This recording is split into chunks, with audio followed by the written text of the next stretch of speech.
ඊයේ මධ්‍යම රාත්‍රියේ ඉඳලා රුපියල් 292ක් සාමාන්‍ය ඩීසලුත් නඩුලා තියෙනවා. මේක ගසා කෑමක් කියන්නේ ඉන්ධන දෝරේ ගලන් දෙඩ ඇරලා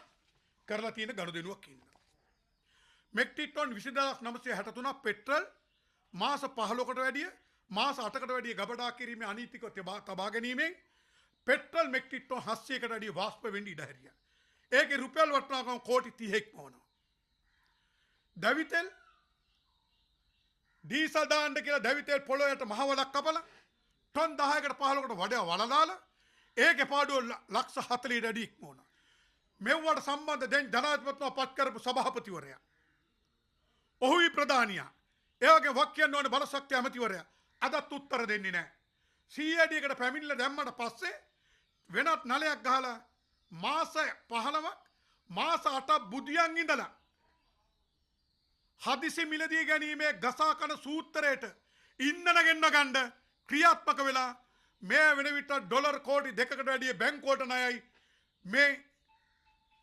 ප්‍රමිතියෙන් තොරව බෙදා හරින්න බැරි විදියට ඉන්ධන ගබඩා කරලා ජනතාවට පොකට් එකට කෙලලා මේ දූෂිත ක්‍රියාවල හින්දා තමයි 294ට ආණ්ඩුවට ඩොලර් එක දුන්නම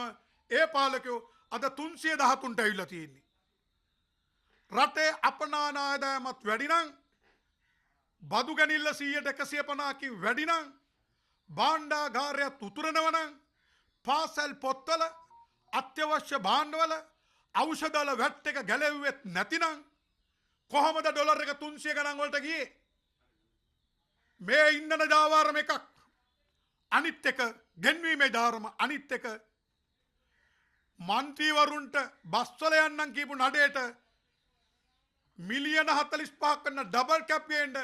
ඩොලර් වෙන් කිරීම මෙන්න මේ හින්දා තමයි 294 ආණ්ඩුව ගන්නකොට අද 313ට ඩොලර් එක වැඩි වෙලා පෙට්‍රල් ලීටර ඩීසල් ලීටරයක් අවම රුපියල් 30කින් අඩු කරන්න පුළුවන් තියෙද්දි විදුලි බල මණ්ඩලයට දෙන දැවිතෙල් ලීටරයක් තවත් රුපියල් 20කින් 25කින් අඩු කරන්න තියෙද්දි භූමි තෙල් ලීටරයක් තවත් රුපියල් 15කින් 20කින් අඩු කරන්න තියෙද්දි මේ ගසා කෑම ක්‍රියාත්මක කරන්නේ ජනාධිපතිතුමා පත් කළ බලශක්ති ඇමති සභාපති ඕන සූදුවක් කරන්න ඇල්ල හෙළි කරද්දිත් ඔබතුමා ක්‍රියාමාර්ග නොගැනීම මාස 14ක් තියෙද්දි ඔබතුමාලා මෙවට පියවර නොගැනීම එහෙනම් දැන් ක්‍රියාත්මක වෙන්න විදුලි බිලට අත තියන්න එපා ගසා කන ගල්ලංගුරු දූෂණයට වන්දි ගෙවීම වශයෙන් මෙට්‍රික් ටන් 700ක් දැවිතෙල් ටන් 15කට වැඩිය පොළොවට වල දාලා වාෂ්ප වෙන ඒකේ බිලියන ගණන් තෙල් තියෙද්දි ඩොලර් කෝටි 2කට වැඩිය වැඩිපුර යවලා ඒකට පොලී ගෙවීමත් ජනතා පිටින් දැල්ලා මේ ඉන්ධන මිලයි මේ විදුලි බිල ගසකමයි සූත්‍රේ නවත්තන්න දැන්වක්ක දූෂිතයන්ට දඬුවම් කරලා ජනතාව බේරගන්න විනිවිද භාවයෙන් සුත්ත යුක්තව ගල්ලංගුරු විදුලි බිලත් ඉන්ධන මිලත් අඩු කිරීමට නුවණ ශක්තිය ධෛර්යය පෑදේවා නැතිනම් ජනතාව නැගිටින එක වළක්වන්න බෑ නැගිටිය යුතුයි සිංහලයද බෞද්ධයද කතෝලිකද හින්දුද මුස්ලිම් නෙමේ සීලු දෙනා නැගිටිය යුතුයි ඒ සීලු දෙනාම සිංහලකමත් ලාංකිකමත් බෞද්ධකම දකුණේ සිට උතුරට යනක පිළිගත යුතුයි ඒ සඳහා සංඝ රත්නයේ දකුණෙන් පාගමන අරඹලා කතෝලික මුස්ලිම් හින්දු කියන පූජකතුමන්ලත් ජනතාවත් එකතු කරගෙන